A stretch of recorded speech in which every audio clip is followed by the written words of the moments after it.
자, 저는 창세기 2장 18절에서 24절까지 말씀을 가지고 기본 중에 기본입니다. 제일 중요하다는 거죠. 오늘 이 말씀, 특별히 가정에 대한 말씀을 여러분과 함께 나누고자 합니다. 자, 여러분 2025년 3월 22일 토요일입니다. 이거는 팩트예요. 미국 LA에서 중국 상하이로 향하던 유나이티드 에어라인 183편 이 항공에서 2시간을 날아갔어요. 이미 2시간을 날아갔단 말이에요. 2시간을 날아갔는데 비행기 안에서 갑자기 기내방송이 나왔습니다.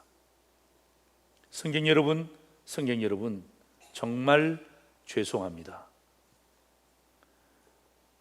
이 비행기를 몰고 가시는 기장님이 여권을 소지하지 않은 채 운행하는 것이 확인되었습니다. 비행기는 샌프란시스코로 회항을 하도록 하겠습니다. 깜짝 놀랐습니다.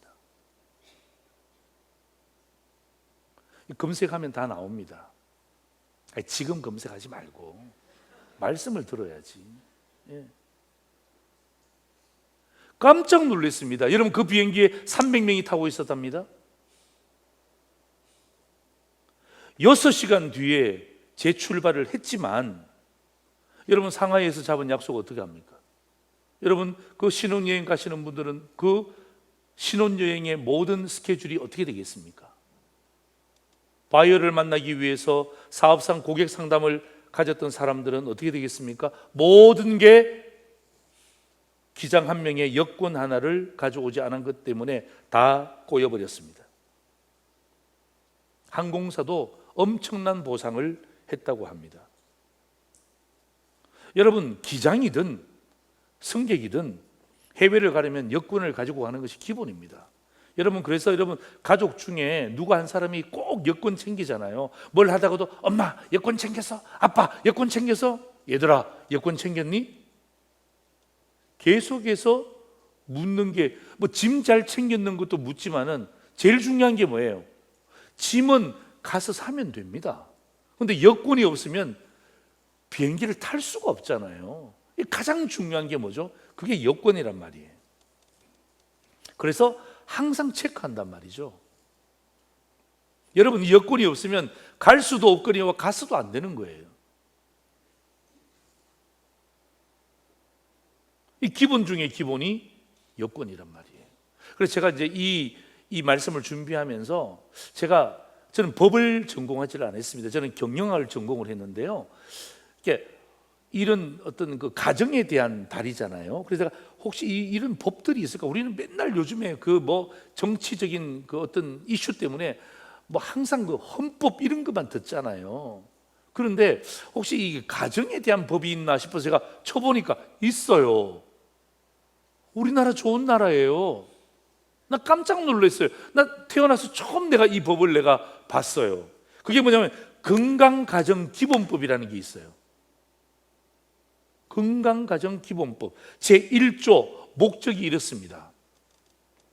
이 법은 건강한 가정생활의 영유와 가족의 유지 및 발전을 위한 국민의 권리와 의무와 국가 및 지방자치단체들의 책임을 명백히 하여 건강가정 구현에 기여하는 것을 목적으로 한다. 다시 말하면 건강한 가정은 누구의 책임이라는 것입니까? 국가의 책임이고 지방자치단체장의 책임을 명시하고 있더라고요. 저 처음 봤습니다. 그러니까 나라도 건강이 뭐라는 거예요? 기업이 아니고 뭐라는 거예요? 가정이라는 거예요. 나라의 건강도 이런 건강한 가정들이 버텨줘야 어떡합니까? 나라의 건강이 세워지고 기강이 잡힌다는 것입니다. 그런데 여러분, 더 중요한 것은 이 가정에 대한 설계를 누가 제일 먼저 했냐고요. 그게 바로 하나님이 직접 만드셨기 때문에 이 가정에 대한 부분들은 진짜 중요한 거예요. 물론 여러분 다른 이유로도 중요하죠. 그죠? 예. 어떤 우리 대물림을 위한 그런 여러 가지 많은 부분들도 중요하지만, 그러나 진짜 중요한 이유는 이 가정을 설계한 분이 누구냐는 것입니다. 하나님이 직접 설계했기 때문에 이건 가장 중요한 거죠. 왜? 하나님이 중요하게 생각하는 것을 우리도 중요하게 여기는 것이 성도의 태도 아닙니까? 그렇죠. 여러분, 이번 주간이 4월 마지막과 5월 이 첫날들이 연결되어져 있는 그런 주간이기도 합니다. 사실 여러분 5월 달에 들어가면 이미 모든 설교의 제목들이 다 정해져 있습니다. 어린이 주일, 어버이 주일, 스승의 주일, 청년 주일 다 이미 정해져 있기 때문에 제가 정해진 절기에 맞는 설교를 하는 것이 맞잖아요. 그런데 오늘 참 감사하게도 4월 마지막이 5월 달과 연결 딱 되어 있기 때문에 제가 오늘 제 설교의 내용은요, 가정에 대한 큰 그림을 그리는 거예요. 여러분 오늘 본문 읽으면요 벌써 오해하시는 분이 계세요. 아, 돕는 배필, 아 목사님 결혼하라는 거구나. 여러분 그거는 오해하고 말씀을 듣는 거예요. 예. 오늘 저는요 물론 그 부분도 이야기하죠. 그러나 제일 중요한 것은요, 가정을 향한 하나님의 큰 그림, 빅픽처는 뭐냐 이거죠. 그게 중요한 거죠. 큰 그림 속에 어떤 하나님의 메시지가 들어있는가, 이게 중요한 거죠. 오늘 저는 우리의 가정을 돌아보면, 여러분의 가정을 돌아보면서 그러한 말씀들을 함께, 주의 말씀을 함께 나누고자 하는 것입니다. 첫 번째입니다. 같이 읽겠습니다. 시작. 하나님의 기본 설계 목적이 뭐라고요? 관계다. 예. 하나님이 가정을 만드신 기본적인 설계 목적이 뭐예요? 관계입니다. 관계. 예. 관계예요. 자, 여러분 오늘 이 말씀을 제가 나누면서 오늘 본문하고는 상관없는 내용이에요. 본문하고는 상관없지만 하나님의 큰 그림 두 가지를 제가 미리 이야기하고 본문으로 들어갈게요. 오늘 여러분 우리가 이 본문을 읽었잖아요. 그죠? 여러분 이 본문에서 이야기하려고 한 하나님 아버지의 큰 그림은요, 첫째는 뭐냐 하면 동성애는 하나님이 주신 것이 아니라는 거예요.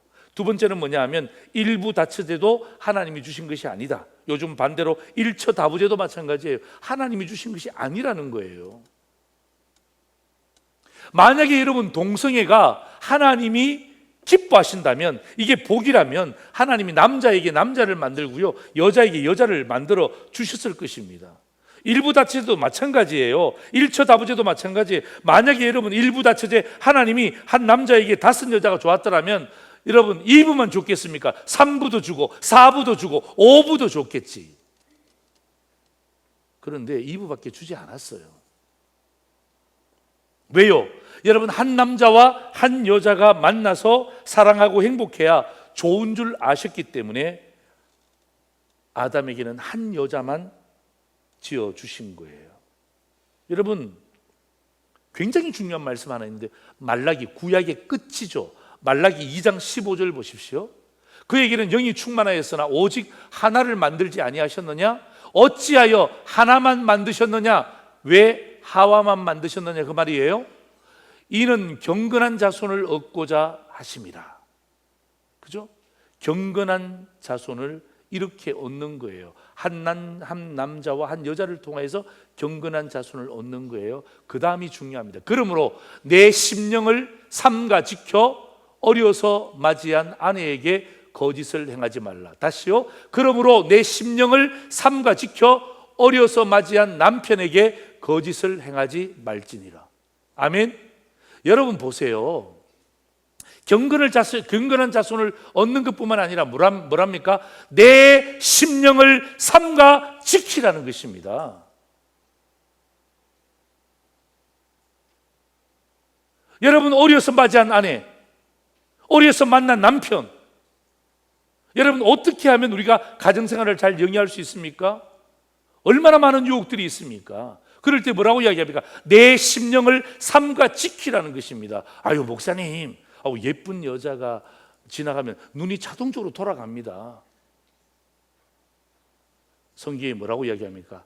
네 마음을 삼가 지키라는 것입니다. 지키라는 것입니다. 내 마음을 삼가 지키지 않으면 결국 뭐예요? 어려서 맞이한 아내에게 거짓을 행하는 거예요. 어려서 만났던 남편에게 거짓을 행한다는 거예요. 얼마나 중요합니까? 여러분, 이게 관계 아닙니까? 관계. 하나님이 가정을 만드신 기본 설계 목적이 관계입니다. 그러니까 뭐예요? 삼가 지키라는 거예요. 우리 남편들 주위에 수많은 여성들이 있잖아요, 그죠? 그럴 때 어떡합니까? 여러분의 자신을 쳐서 어떡합니까? 삼가 지키시기를 주의 이름으로 축원합니다. 왜 이렇게 아멘 안 해요? 안 지키겠다는 거예요, 지금? 우리 여성들에게도 마찬가지입니다. 뭐 어디 있으나 여러분 뭐 멋있는 분도 계실 수 있고 무슨 등산에서 만날 수 있고 여러 가지 만날 수 있지만 뭐 하라는 거예요? 삼가 지키라고요. 그래서 어렸을 때 내가 만난 그 남편을 향하여서 거짓을 행하지 말라고요. 왜? 거짓이 들어가면 뭐가 깨집니까? 뭐가 깨져요? 빨리 좀 이야기해봐요. 뭐가 깨져요? 관계가 깨어진단 말이에요. 관계가 거짓이 들어가면 관계가 깨어진단 말이에요. 그래서 오늘 말라기는 우리에게 분명히 이야기하는 경건한 자손을 갖는 것, 여러분 한 남자와 한 여자를 통하여서 하나님 주시는 선물이에요. 그리고 거기서 끝나는 것이 아니라 삼가 지키세요. 아내와 남편에게 여러분 거짓이 들어가잖아요. 그럼 뭐가 깨집니까? 관계가 깨져요. 관계가. 자 18절 보세요. 이렇게 돼 있죠. 여호와 하나님이 이르시되 사람이 혼자 사는 것이 좋지 아니하니. 여러분 관계는요 혼자 맺는 게 아니에요. 반드시 대상이 있습니다. 하나님이 아담을 만드셨잖아요. 아담을 만드셨는데 아담이 진짜 엄청난 일을 합니다. 엄청난 일을 해요. 그 일이 뭐냐면 19절에 나옵니다. 보세요. 여호와 하나님이 흙으로 각종 들짐승과 공중의 각종 새를 지으시고 아담이 무엇이라 부르나 보시려고 그것들을 그에게로 이끌어 가십니다. 관계를 형성하시죠. 아담이 각 생물을 부르는 것이 곧 그의 이름이 되었더라. 여러분 이름을 부르는 순간 뭐가 형성이 됩니까? 관계가 형성되는 거예요. 엄청난 일을 하는 거예요. 여러분 자녀 이름 누가 지어줍니까? 아버지가 지어주잖아요. 할아버지가 지어주잖아요. 어르신들이 지어주잖아요. 그러면서 어떡합니까? 어르신들이 아버지가 항상 이야기해요. 야, 네 이름 누가 지었다? 내가 지었다. 너 이름은 할아버지가 지었어. 그렇게 우리 자녀들에게 손주들에게 계속 그렇게 이야기하잖아요. 그게 뭐죠? 관계의 형성을 맺는 가장 중요한 부분들입니다. 그러나 여러분 아담이 아무리 위대한 일을 해도 하나님이 아담을 향하여 좋지 않게 생각하셨어요. 22절 23절 보실래요? 여호와 하나님이 아담에게 취하신 그 갈빗대로 여자를 만드시고 그를 아담에게로 이끌어 오셨습니다. 관계를 새롭게 형성해 주시는 거예요. 아담이 이르되 이는 내 뼈 중에 뼈요 살 중에 살이라 이것을 남자에게서 취하신즉 여자라 부르리라 하니라. 남자와 여자는 관계의 문제예요. 여러분 하나님이 가정을 만드시면서 이 가정을 만드신 설계의 목적이 뭐냐면 관계입니다. 관계. 여러분 보세요. 아담에게서 취하여 관계를 시작하셨잖아요. 그 다음에 아담에게서 이끌어 오셔서 관계를 진행하셨죠. 그리고 관계의 절정이 뭔 줄 아십니까? 바로 여러분 24절이에요. 이러므로 남자가 부모를 떠나, 여러분 부모를 떠나는 것이 진짜 관계입니다. 결혼했는데 아직도 부모님을 떠나지 못하는 신혼부부가 있다고 상상해 보세요. 여러분 그것을 기뻐하시면 안 됩니다. 그냥 어려운 일이 있는데 쭉 달려와서 아빠, 엄마 이런 일이 있어. 뭐 쟤는 왜 저래? 또 저 집에 달려가서 아버지 어머니 이렇습니다. 살기 힘들어요. 그럴 때 어떡합니까? 부모님이 뭐라고 해야 됩니까? 그래? 보기보다 몰랐네. 그러면서 어떡합니까? 내가 손 좀 봐줘야 되겠네. 여러분 그렇게 하지 마세요. 그게 좋은 게 아닙니다. 그게 진짜 관계를 깨뜨리는 부모의 태도입니다. 여러분 그런 자식들이 있을 수 있죠. 그런 자녀들이 있을 수 있잖아요. 그럼 어떻게 됩니까? 야, 너희들 결혼했잖아. 이제 너희들이 해결해. 너희들 속에서 잘 해결해. 아빠는 엄마는 기도해 줄 테니까 너희들 잘 해결해. 그러면요, 여러분, 거기에서 여러 가지 많은 복잡하고 갈등이 있지만 어떡합니까? 거기에서 본인들이 해결책을 나름대로 해결하면요, 관계가 더 좋아져요. 근데 그럴 때 부모가 돕잖아요. 관계가 훨씬 더 나빠집니다. 진짜예요. 돕는 게 아닙니다. 관계가 더 나빠집니다. 그래서 여러분, 부모를 떠나서 이 남자와 여자가 둘이 한 몸이 되는 게, 이게 관계의 절정입니다. 하나가 되는 것, 그죠? 예. 남자와 여자가 하나가 되는 것, 이게 진짜 관계의 절정이에요. 그래서 여러분, 저는요 이렇게 생각합니다. 가정은 관계를 배우는 사관학교와 같다. 예. 여러분, 사관학교 들어가면 어떡합니까? 처음부터 여러분 제복 다시 다 입고요, 걸음걸이 다시 걷고요, 예? 예. 말하는 거 다시 배우고요, 정말 사관생도답게 여러분 확 달라지는 것처럼 가정이라는 것은 뭐냐면요, 우리 자녀들이 관계를 배우는 사관학교와 같다는 것입니다. 여러분, 자녀들이 가정에서 부모들의 모습을 보고 관계를 배웁니다. 그리고 그 관계를 가지고 사회에 가서 실험해봐요. 아, 맞구나. 우리 부모님이 이 좋은 관계가 나를 통해서 사회에도 통념이 되는구나. 그러면 힘을 내는 거예요. 그럼 자신감이 있습니다. 여러분 보세요. 여러분, 집에서 자신감 있게 자란 아이들 있잖아요. 부모의 사랑을 받고 좋은 관계 속에서 자란 아이들은요, 세상에 나가면요 자신감이 있어요. 당당함이 있어요. 예. 주눅들 게 없어요. 왜? 본 게 있잖아요. 본 게 있잖아요. 엄마 아빠의 관계를 봤잖아요. 할아버지 할머니의 관계를 봤잖아요.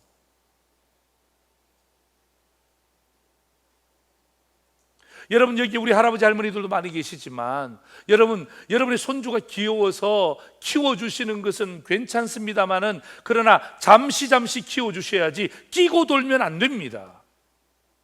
끼고 돌면 안 됩니다. 아유, 목사님, 우리 아이들이 지금 두 사람이 같이 돈 벌어서 힘들어서 우리가 키워줍니다. 좋은 것 같죠? 그죠? 할아버지 할머니는 또 어떤 의미에서는 좀 은퇴하셨기 때문에 아이를 키우는 게 얼마나 기쁩니까? 그러나 여러분, 뭘 놓치는지 아세요? 관계를 놓치는 거예요. 할아버지 할머니 밑에서 자란 아이는요, 관계를 잘 배울 수가 없어요. 왜? 할아버지 할머니는 다 좋아. 다 좋아. 그런데 부모님들은요, 다 좋지 않아요. 좋은 것은 좋고요, 안 좋은 것은 안 좋다고 이야기하는 거예요. 아이들이 그걸 통해서 관계를 배우는 거예요. 예. 잠깐 봐주는 것은 괜찮지만은, 그러나 끼고 돈다든지 몇 년을 함께 봐준다든지, 물론 어떤 형편이 있어서 다를 수는 있지만은, 그러나 제가 말씀드리는 것은요, 아이들이 그때 부모에게 건강한 관계를 배우지 않으면 억만금을 벌어도 다음에는 그 기회를 가질 수가 없습니다. 그 기회를 가질 수가 없습니다. 불러서 이야기하세요. 야, 돈 버는 게 중요한 게 아니다. 예? 진짜 너희들이, 여러분, 그 아이들이 어릴 때 그 관계, 그죠? 그 부모와의 릴레이션하는 그 관계를 잘 배우지 않으면요, 벌써 아이들이 여러분 정신적으로 불안해해요. 두려워해요. 예. 그럼 별로 좋지 못한 거예요. 그건 돈보다 훨씬 더 중요한 거예요. 우리 젊은 우리 여기 신혼가족부도 저 뒤에 다 참석했잖아요. 여러분, 그럴 때 물론 여러분 참 어려운 부분이 있지만, 그러나 여러분 놓치지 말아야 될 게 바로 그겁니다. 돈이 중요한 게 아니고, 여러분 그 아이들이 그때 배워야 될 관계를 놓치잖아요. 나중에는요, 엄청나게 많이 돈을 지급해도, 엄청나게 많이 시간을 투자해도 그 관계를 새롭게 형성할 수 있는 기회가 없다는 것이 안타까운 거예요. 그래서 여러분, 갈등이 있죠. 여러분, 무슨 우리 완벽한 부모가 어디 있습니까? 완벽한 가정이 어디 있습니까? 여기서 여러분 우리가 갈등하고 번민하고 또 해결하고 또 함께 밥 먹고 함께 잠을 자고, 예? 이런 부분들을 통해서 어떻게 합니까? 관계를 배운다고요. 왜냐하면 하나님의 이 가정을 만드신 기본의 가장 중요한 설계 목적이 뭐라고요? 관계입니다. 뭐라고요? 관계입니다. 이게 하나님의 가장 큰 그림이에요. 가정을 세우신 하나님의 가장 큰 그림은요, 다른 것이 아니라 관계예요. 관계. 예. 그걸 배운단 말이에요. 여러분 참 요즘은 어떤지 모르지만 옛날에는 여러분 그 저녁 식사 부모님과 같이 할 때 여러분 애들이 밥 먹을 때 어떻게 합니까? 막 먼저 먹고 싶어 하잖아요. 그죠? 그런데 뭐라 그러죠? 뭐라 그러죠? 그래, 네가 왕이야. 빨리 먼저 먹어. 이렇게 했나요? 부모님들이? 아니죠. 끝까지 기다리게 했잖아요. 아빠 오실 때 돼서 기다려. 아빠 오시면 같이 먹자. 그죠? 예. 그게 뭐죠? 그게 여러분 질서를 배우는 거예요. 질서를 배우는 거예요. 너무 먹고 싶지. 그죠? 자기가 좋아하는 소시지 반찬 나왔잖아. 너무 먹고 싶지. 그러나 기다려야 돼. 누가 안 왔어요? 아버지가 안 왔잖아요. 아버지가 먼저 먹지 않았잖아요. 그러니까 어떡합니까? 기다리는 거예요. 거기서 뭘 배워요? 관계를 배우는 거예요. 그래서 그런 아이들이 사회에 나가도 똑같이 하는 거예요. 예. 사장님 안 드시면 안 먹는 거예요. 다 같이 먹자 그러는데 에이 그래도 좀 기다리시죠. 사장님 안 오셨는데 오시고 나면 뭐 2, 3분 뭐 오시는데 그게 별 됐습니까? 오시면 우리 장관 얼굴 보고 같이 먹죠. 그럴 때 어떡합니까? 그게 벌써 여러분 자신감으로 나타나는 거예요. 자신감으로. 진짜 중요한 게 뭔 줄 아세요? 여러분 그런 관계를 배우잖아요. 그럼 그 아이에게 뭐가 생기는지 아세요? 자정 능력이 생겨요. 자정 능력이 뭔 줄 아세요? 자정 능력이 뭐예요? 그게 면역이에요. 스스로 치료받는 거예요. 스스로 원상복구하는 거예요. 그게 뭡니까? 관계를 통해서 주시는 하나님의 축복이에요. 이게 관계입니다. 그래서 여러분 오늘 저와 여러분의 가정을 돌보면서 오늘 여러분의 기도 제목이 뭐냐면 하나님 우리 가정을 통하여서 관계가 새롭게 형성되게 하여 주옵소서. 혹시 막혀있는 관계가 있다면 여러분 오늘 다 푸세요. 오늘 하나님 우리에게 주시는 말씀이잖아요. 여러분 우리 이런 말씀 기대도 안 했잖아요. 그죠? 하나님이 오늘 우리에게 말씀을 통해서 주시는 거예요. 가정에 제일 중요한 것은 관계입니다. 부부 관계입니다. 부모와 자식의 관계입니다. 예. 여러분 여기에 거짓이 들어가잖아요. 관계가 깨어집니다. 여기에 돈 같은 것들이 있잖아요. 세상에 움직이는 것들이 들어가잖아요. 관계가 깨어집니다. 관계가 깨어지면요 다 깨어지는 거예요. 진짜입니다. 관계가 깨어지면요 다 깨어지는 거예요. 예. 그래서 이 하나님의 가정을 향한 기본 설계 목적은요 관계예요. 그래서 여러분 오늘 이 말씀을 통하여서 어떻게 하든지 간에 그죠? 하나님이 혼자 있는 것 좋지 않게 생각했던 것처럼 다시 한 번 더 관계를 회복하고 그죠? 다시 한 번 더 관계가 더욱더 풍성해질 수 있도록 여러분의 자녀들에게는요 그런 걸 통해 자정 능력이 생겨요. 예? 면역이 생긴다고요. 어떤 어려움이 와도 잘 헤쳐나갈 수 있어요. 자신감이 생겨요. 당당해요. 주눅들지 않아요. 예? 그런 아이들이 리더십을 가져야 돼요. 예?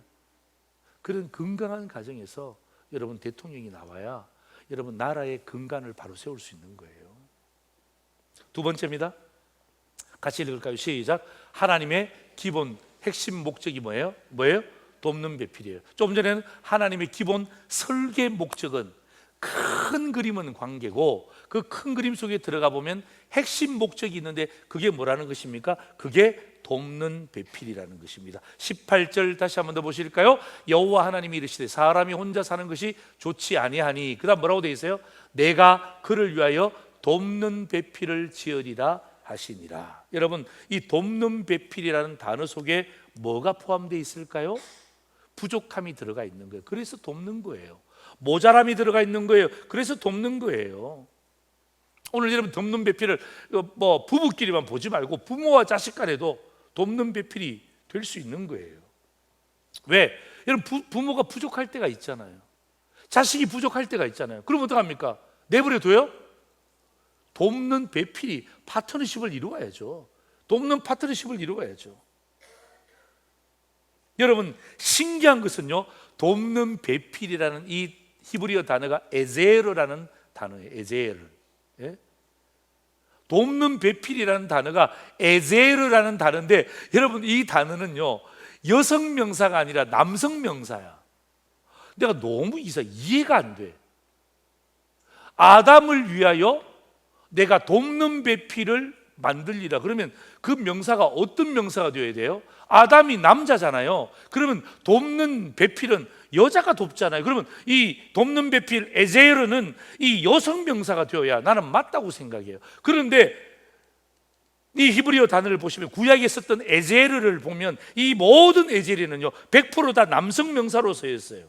이유가 뭘까요? 나도 몰라요. 안 나와요. 안 나와. 아무리 찾아도 왜 에제르를 남성 명사로 썼는지에 대한 내용이 안 나와요. 그래서 제가 이건 제 생각이에요. 하나님이 이 아담을 만들고 난 다음에 돕는 배필 에제르라는 이 단어를 쓴 이유가 뭐냐 하면 이 여자가 누구를 도우라고요? 남자를 도우라고. 남자를 도우라고. 남자를 도우라고. 또 저는 이 돕는 배필을 파워로 생각했거든요. 제가 좀 더 말씀드리겠습니다만은 이 파워니까 어떻게 합니까? 이 에제르를 썼을 때에 우리가 생각하면 여자가 남자를 돕는다, 이게 원어적인 뜻입니다만은, 그러나 이 원어를 다시 한 번 더 제가 한 번 더 뒤집어 생각해 보면 남자가 여자를 도울 수도 있다라는 해석을 제가 하는 거예요. 그런데 있잖아요, 제가 이 에제르라는 단어를 제가 몇 군데를 찾아보니까 이렇게 되어 있어요. 자 보세요. 에제르는 강한 자가 약한 자를 도울 때 쓰는 단어래요.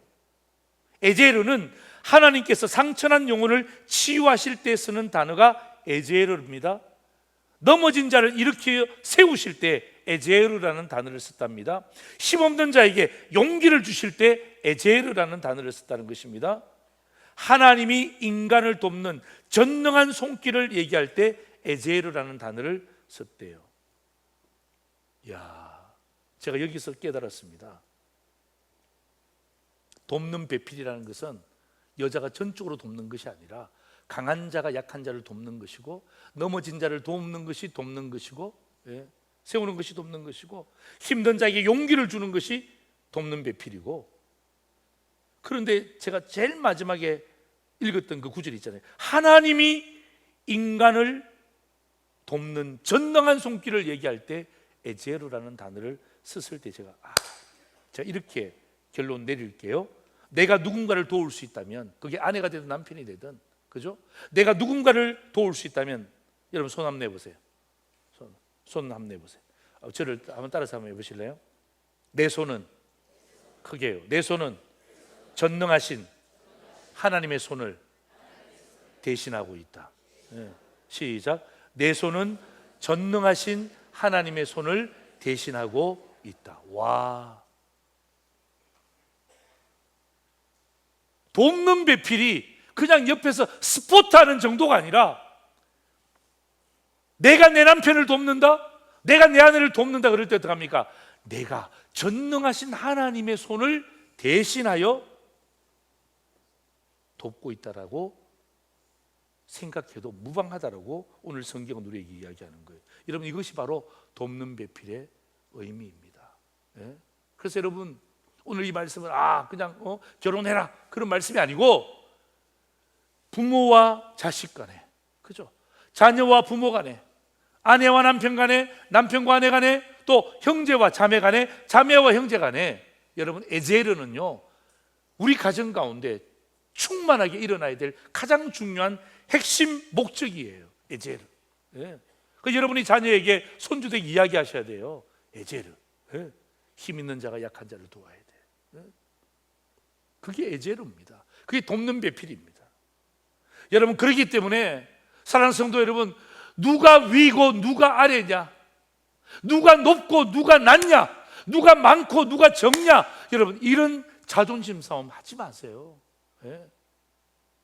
부부끼리 그런 자존심 싸움 하지 마세요. 진짜 낭비입니다. 부모와 자식 간에 나이 드시면 이런 갈등들이 많이 생기는데요, 여러분 이런 싸움 하지 마세요. 이런 신경 좀 버리지 마세요. 진짜 낭비입니다. 누가 위면 어떻고 누가 아래면 어떻습니까? 가족인데. 누가 높고 누가 낮으면 어떻습니까? 한 가족인데. 누가 많고 누가 적으면 어떻습니까? 같은 식구인데. 이런 거 가지고 그냥 따지고 신경전 버리고 마음 상하고 토라지고 진짜 낭비입니다. 여러분, 부족함을 돕기 위해서 서로가 존재하는 것입니다. 여러분, 우리 과거에, 그죠? 우리 과거에 우리 남존여비라는 사상이 팽배했잖아요. 남존여비. 예? 지금 생각하면 여러분 기가 막힌 단어 아닙니까? 남자는 존귀하고 여자는 비천하다. 여러분, 세상에 그런 단어가 어디 있습니까? 어떻게 사회를 장악하기 위해서, 여성을 어떻게 합니까? 억압하기 위해서 남존여비, 이게 말이 되는 이야기입니까? 그런데 여러분, 신남존여비가 나온 거 있잖아요. 남자의 존재는 여자의 비위를 맞추기 위해서 존재한다. 어느 놈이 만들었는지 모르겠어요. 근데 볼 때마다 마음 상해. 내가 읽어주면서도 내가 여러분에게 마음 상하면서 읽어주는 거예요. 이게 무슨 망발입니까? 남자의 존재가 여자의 비위를 맞추기 위해서 존재한다고요? 뭐예요?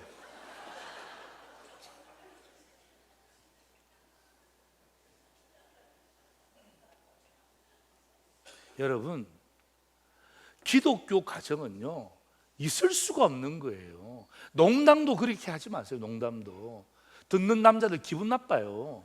예, 농담도 그렇게 하시면 안 돼요. 그런데 제가 말씀을 통하여서 이 남존여비를 제가 재해석한다면요 이렇습니다. 남자는요 아내의 존경 때문에 삽니다. 아시겠어요?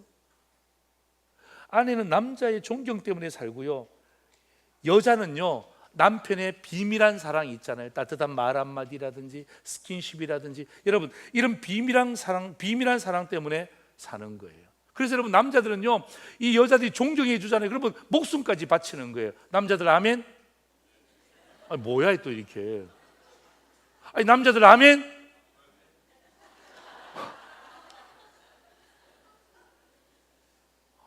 목숨을 바치기 싫다는 거예요 지금? 그럼 뭘 바칠 거예요? 돈을 바칩니까? 예. 예. 여러분 진짜 리스펙 하잖아요. 존경하잖아요. 그럼 어떡합니까? 정말 여러분, 집에서 남편이 존경받잖아요. 아내로부터, 자식으로부터. 그럼 밖에 나가면요 뭐든지 해요. 설령 남들이 하기 싫어하는 일을 해도 있잖아요, 자기는 기쁨이야. 자기는 최고야. 왜? 집에 돌아가면 누가?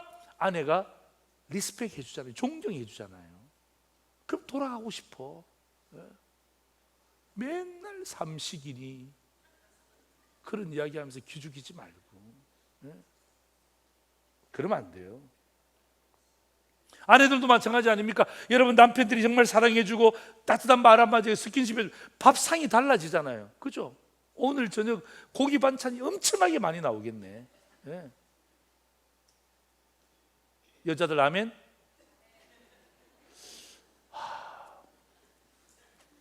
설교를 다시 해야 될 것 같아요. 예? 예? 여러분 진짜예요. 돕는 배필은요 강한 자가 약한 자를 돕는 거예요. 가만히 보니까 여러분, 남자보다 여자가 강해요. 왜? 재질이 달라. 남자는 흙으로 만드는데 여자는 뼈다구로 만들었어. 그렇잖아요. 이 수준 높은 이야기를 이해하시겠습니까? 남자는 흙으로 만들어서 여자는 그 아담의 뼈로 만들었잖아. 누가 세? 그 여자가 센 거야. 그 여자가 돕는 배필일 수밖에 없어. 예.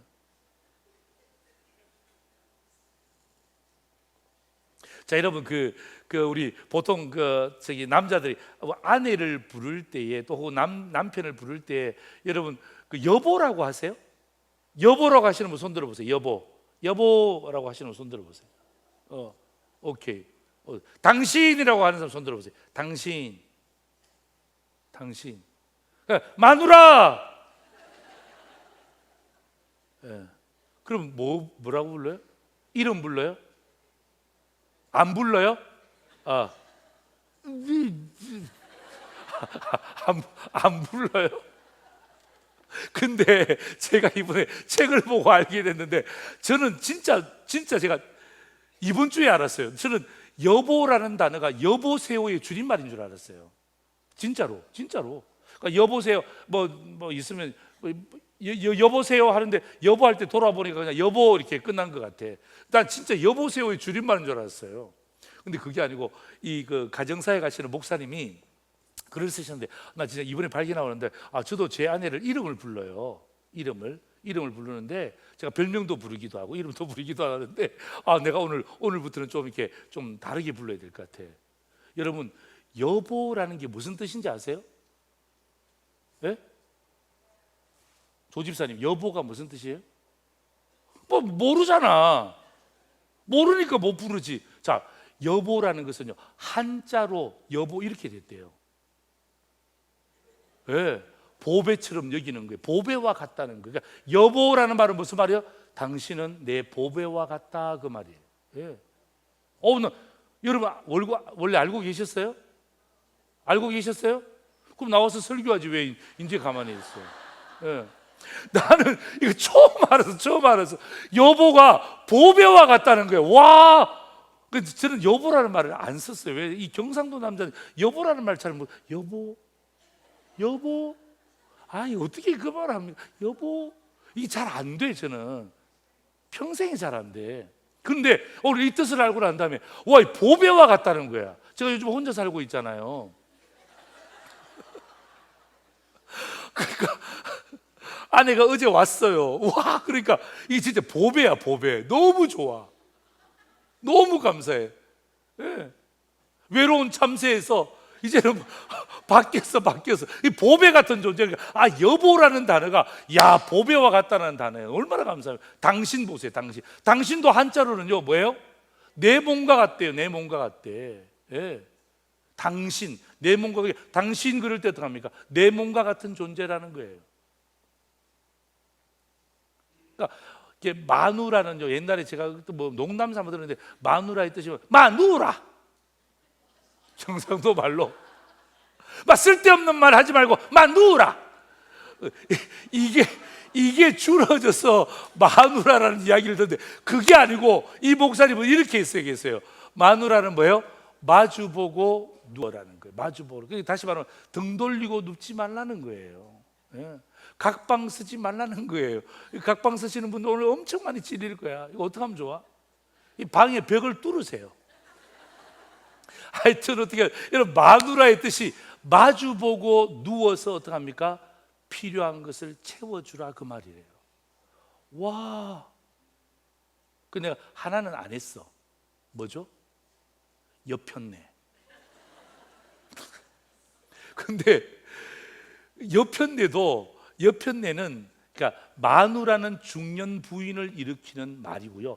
여편네는 여자를 하대하는 말이래요. 그런데 이 목사님은요, 사실 이 여편네도 어떻게 해석했냐면요, 그 여편네가 여기 내 편이 있네 이렇게 해석했어요. 예. 그래서 잠깐만, 이 여편네야 이렇게 하는 게 아니라 목사님 제 여편네입니다.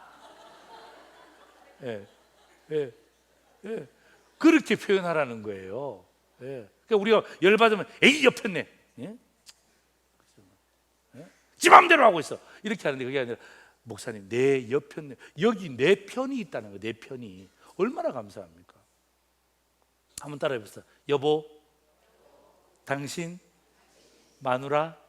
예. 그러니까 나는 진짜 50년 만에 처음 배웠어 내가 오늘. 예.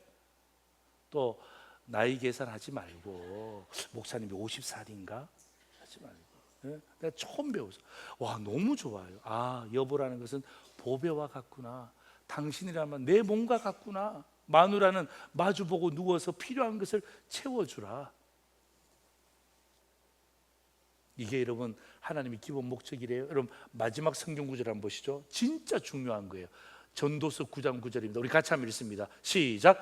내 헛된 평생의 모든 날 곧 하나님이 해 아래서 내게 주신 모든 헛된 날에 내가 사랑하는 아내와 함께 즐겁게 살지어다. 그것이 내가 평생의 해 아래서 수고하고 얻은 내 몫이니라.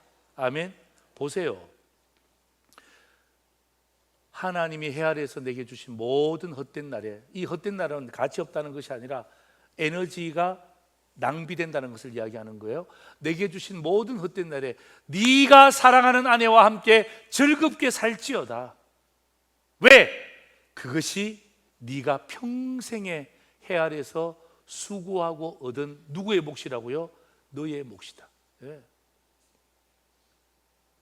네가 사랑하는 남편과 함께 즐겁게 살지어다. 왜? 그것이 네가 평생의 해 아래서 수고하고 얻은 네 몫입니다. 여러분, 내 몫이래요? 여러분의 몫이래요? 얼마나 귀한 가정입니까? 여러분, 5월달을 준비하면서 오늘 말씀이 여러분의 삶에 다 중심이 되고 근간이 되어서, 그죠? 야, 하나님이 당신을 내 몫으로 주었구나. 예? 하나님이 나를 당신의 몫으로 주셨구나. 여러분, 몫은 뭐에 많이 남겨야 되잖아요, 그죠? 오늘 여러분의 가정마다 이런 역사가 있기를 다시 한 번 더 주의 이름으로 축원합니다. 아멘. 우리 설교 요약하다 한번 보시죠. 자, 기본 중에 기본입니다. 가정은. 자, 첫 번째입니다. 같이 읽습니다. 시작. 하나님의 기본 설계 목적이 뭐라고요? 안 들려요. 뭐라고요? 관계입니다. 두 번째입니다. 하나님의 기본 핵심 목적이 뭐라고요? 돕는 배필. 안 들려요. 뭐라고요? 돕는 배필. 그래서 큰 그림 관계를 통하여서 핵심 목적 돕는 배필로서 꼭 아내만 남편을이 아니라 강한 자가 약한 자를, 하나님의 전지전능하신 이 하나님의 손을 대신하고 있다는 것을 잊지 않는 그런 저와 여러분의 가정, 유튜브를 통해서 말씀을 듣는 가정이 되기를 다시 한 번 더 주의 이름으로 축원합니다. 아멘.